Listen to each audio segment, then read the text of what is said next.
The most intriguing personal accounts come from people with no real interest or belief, until it happens to them.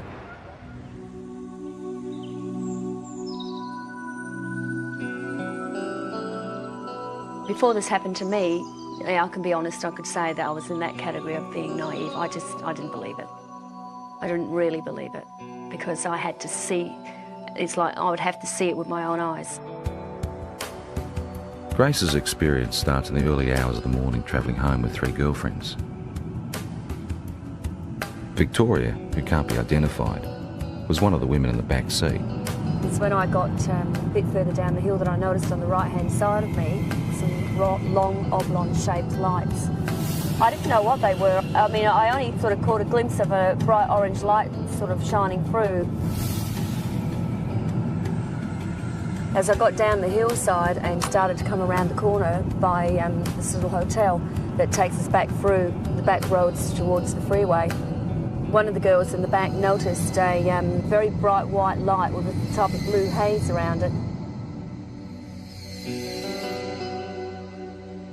When the girls were sort of saying, oh, maybe, you know, like it's a UFO, and, you know, we sort of like just laughed it off and said, don't be so ridiculous. The women continued their trip, but further down the road, more lights appeared.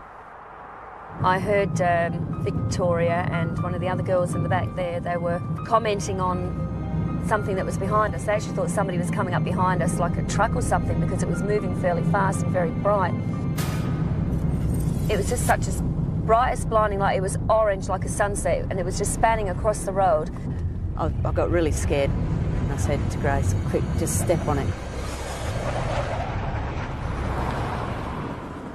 Because I knew there was a town just a kilometre up the road.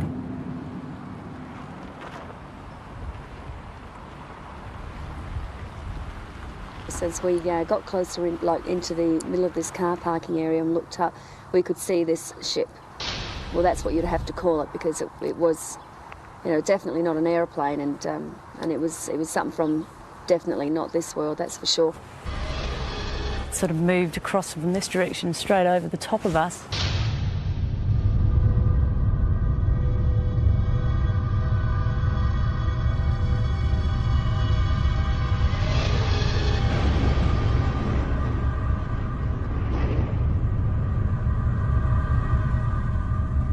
Sort of disappeared into a gully where we lost sight of it.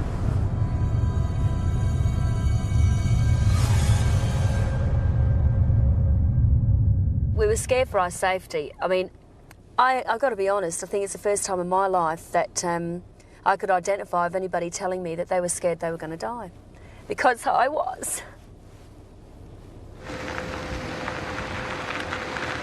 When I got to the opening of the drive here, the other girls noticed that there was something else up, some activity up there in the sky.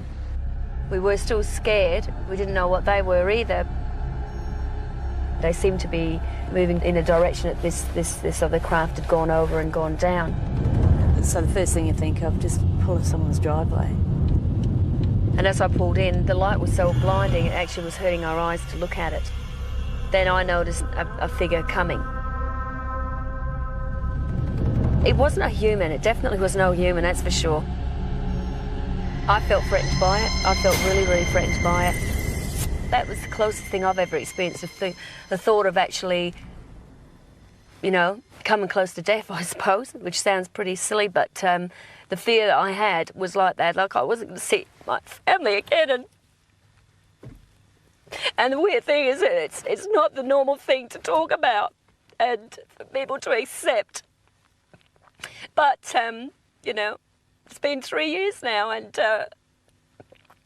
I still feel very distressed by it. In the weeks, I felt a lot of doubt with what happened to Grace. I didn't believe it, truly believed it, because I hadn't experienced anything like that myself. So I didn't show it either. I mean, I didn't show that I didn't believe it, because I think it was important that I looked like I was supporting her, so that otherwise, you know, she might go sort of, you know, off the rails if she didn't feel she had some support from her husband. But 2 weeks later, those doubts disappeared. What's work? Late one night, they were both woken by their distressed 15-year-old son. He was dead set that he had presence in his room. You know, there was somebody in his room.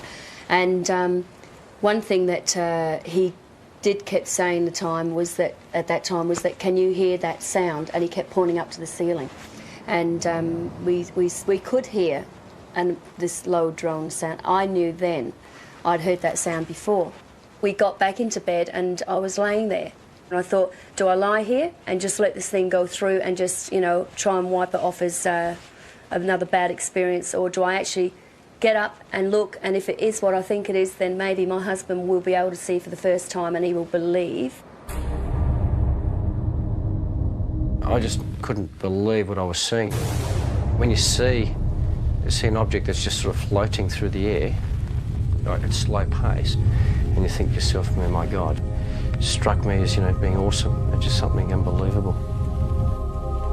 It was a relief that he was able to see this thing, and all I kept saying was that was the thing that was there the night when I was with the others. Certainly by its nature, by the way, characteristics of the way it just hovered across the house at a slow pace, yeah, no, nothing man-made. Not from this country, not from this earth, I should say. So you want me to... Even though Grace and her husband ended up experiencing the same craft, their ways of coping with it differ. You either accept it or you don't accept it, and I tend to say now, after I've seen it with my own eyes, I accept it, but I don't, you know, harp on about it and talk about it, and if it's just one of those things you try and leave as a part of your life that's happened, and let's get on with things, let's move on from here, you see. And that's how I sort of try and treat it, rather than try and find an explanation as to what it is. Yeah, I really don't have a theory yet. It's basically, it's more the fear. Again, I don't know why, because I'm still here and I am healthy, you know, I mean, but the fact is it's just a worry because you don't know. You just don't know.